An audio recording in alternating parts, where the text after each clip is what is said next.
મહાત્મય કરતા કરતા સનત કુમારો કહે છે કે ભાગવત કથા સદા સેવનને યોગ્ય છે। અને મેરે ભાઈ બહેન આજ તમારી આગળ હું કહું કે આ દુનિયાની અંદર એક જ શાસ્ત્ર એવું છે કે જે મુક્તિની ગર્જના કરે છે। એકમ ભાગવતમ શાસ્ત્રમ મુક્તિદાનેન ગર્જતી।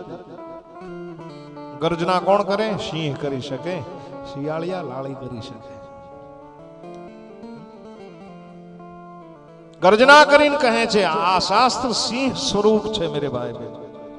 સિંહ જેમ ગર્જના કરે એમ ગર્જના કરી અને શાસ્ત્ર ભગવત શાસ્ત્ર એવું કહે છે કે એકવાર મારા સાનિધ્યની અંદર બેસી જા, બધી જ વસ્તુ પ્રાપ્ત કરાવીશ।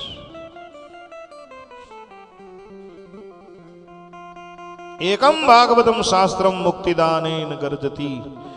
મુક્તિની ચાહના જેને કરવી છે, મુક્તિની કામના જેને છે, એના માટે શ્રીમદ ભાગવત સાંભળવું યોગ્ય છે। અને આમે જ્યાં જ્યાં કથા હોય ત્યાં તુલસીજી એવું કહે છે ને, તીર્થ સકલ તહા ચલી આવે, જહી દિન રામ જન્મ શ્રુતિ ગાવહી, તીર્થ સકલ તહા ચલી આવે। ઘણા ઘણા ઇલાકામાં ગામડામાં કથા આવે ને, ઘણા તોય આમ નીકળી જાય જાત્રા કરવા। આપણને વળી પાછા ફોન કરે, બાપુ અમે નહીં આવી શકીએ। મેં કેમ? હરિદ્વાર જાત્રામાં જાય લે।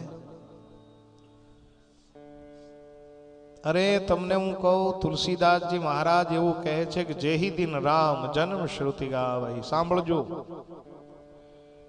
જે જગ્યાએ કથાની અંદર રામનો જન્મ, કૃષ્ણનો જન્મ થતો હોય એ સમયે તીર્થ બધા આ કથાના પંડાલમાં આવીને નિવાસ કરતા હોય છે। એવા તીર્થ કરવા જવાથી કોઈ ફાયદો નથી। ઘણા ઘણા એમાંય શંકા કરે કે હોય તો દેખાય નહીં લે। ઘણા ઘણા નથી કહેતા કે આ જગતમાં ભગવાન ક્યાં છે, બહુ પૈસા થઈ જાય ને પછી આ તકલીફ થાય। મારા જીવનના એવા ઘણા બધા અનુભવ, અમે ભગવાનમાં નથી માનતા।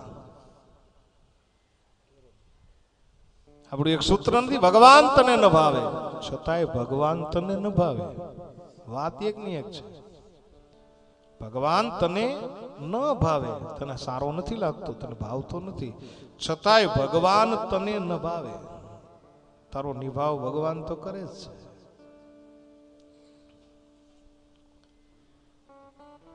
પછી આ દુનિયાનો રેશનાલિસ્ટ માણસ હોય તો પણ ભલે, અને આ દુનિયાનો દયાવાન માણસ હોય તો પણ ભલે। नथा दूध माँ को दिया दूध वाको, खबर है खुदा को सबर जो भरेगा। अरे આપણે મોઢામાં દાંત ન હોય ને સાહેબ દૂધથી જીવાડી દેતો હોય, ભગવાન કોઈ દી આપણું બુરું કરી શકે?